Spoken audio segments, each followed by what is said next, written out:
and welcome to my channel. Thank you for tuning in. Thank you for subscribing. If you haven't done so, please consider. It's all free. Right, today is a little update on my mushroom growing at home. Right, so here we have the first block, which is now the second flush, and it's reasonably firm. The little one there. So first flush wasn't too great, but I think I kept it a bit too dry. But never mind. That's only for drying. That's not for eating. We're just going to dry it as for medicinal purposes, where I make some tincture with it. And right, I'm going to harvest this now. Right, the easiest way is just to twist it off. Or with this one, because it's going in a line,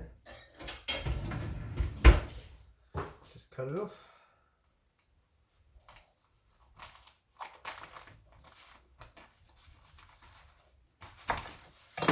There we go. Nice little chunk. Beautiful.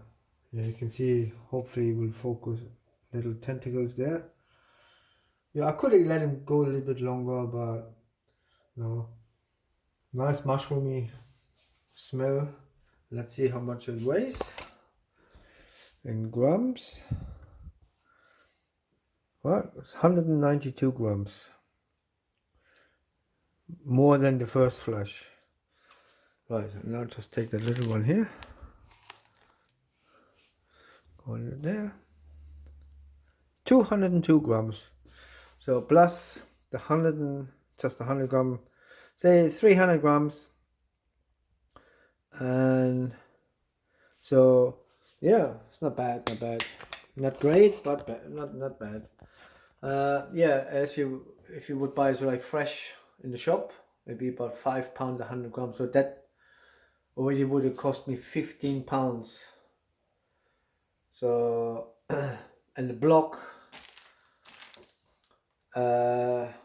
cost me round about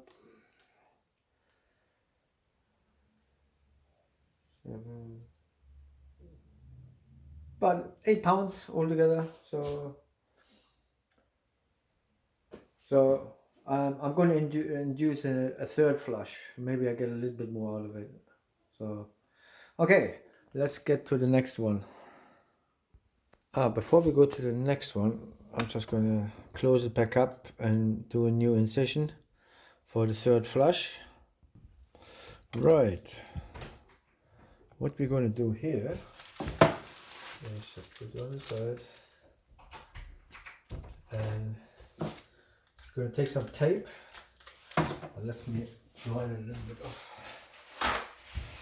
It's a bit moist here, so I want the tape to stick.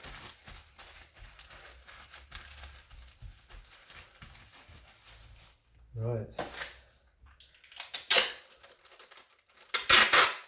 It basically is just preventing it to flush out of there again, and also to prevent drying out.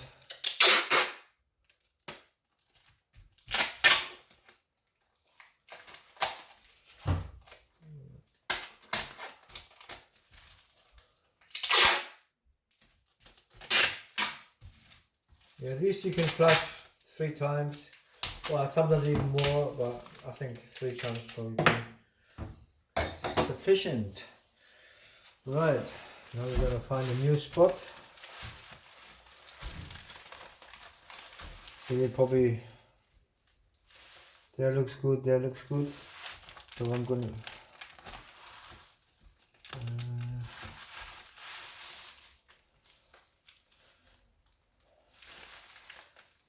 there's a lot of mycelium down here, so I think in here. So I'll just take a sharp knife. I'm going to make just a smaller hole.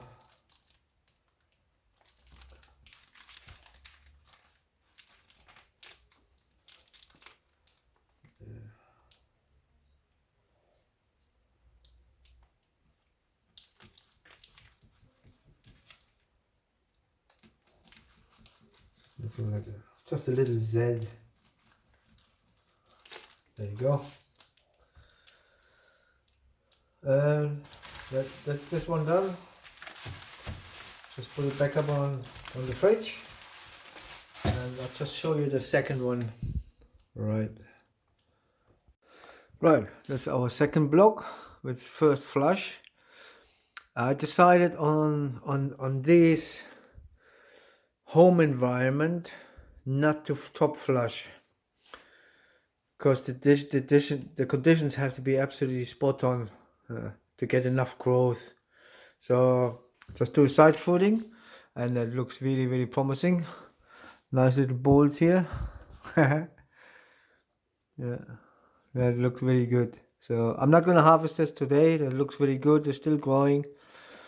And right, we have the third block, which is nicely colonized, and it started pinning on the top side, but I don't want to top flush it, so I just squash them back down, and I'm just going to wait for the bottom to colonize a little bit longer.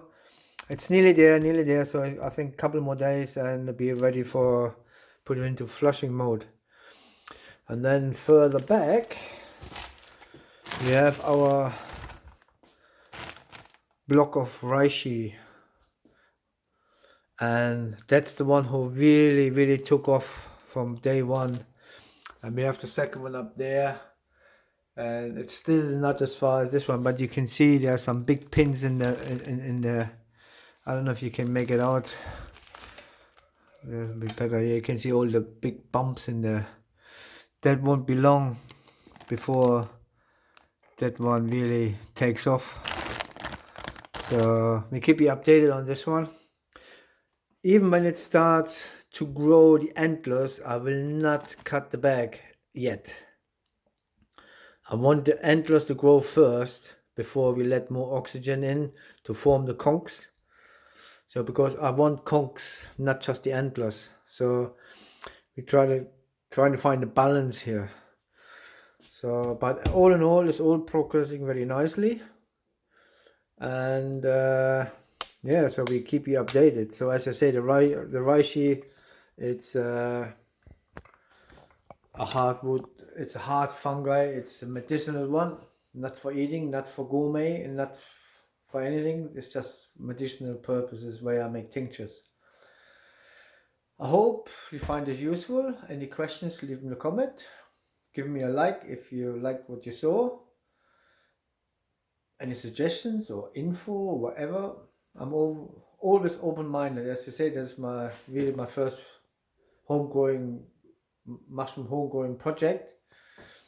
And yeah, any input or suggestions. I mean, I've been watching hours of videos online and found some good tips there.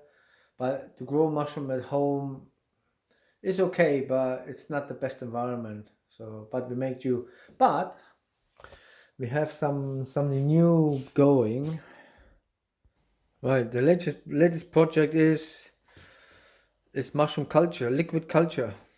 So I bought these liquid cultures online from a reputed seller, and so basically you buy these, then you can either inoculate your grain something, make grain spawn, and then into your substrate. But what I want to do is to get some of my money back.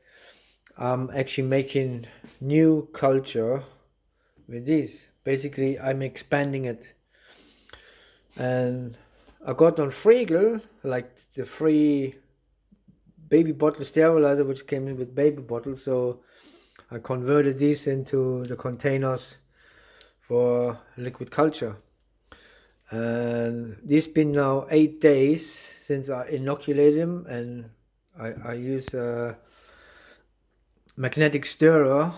They got magnetic bars in the bottom.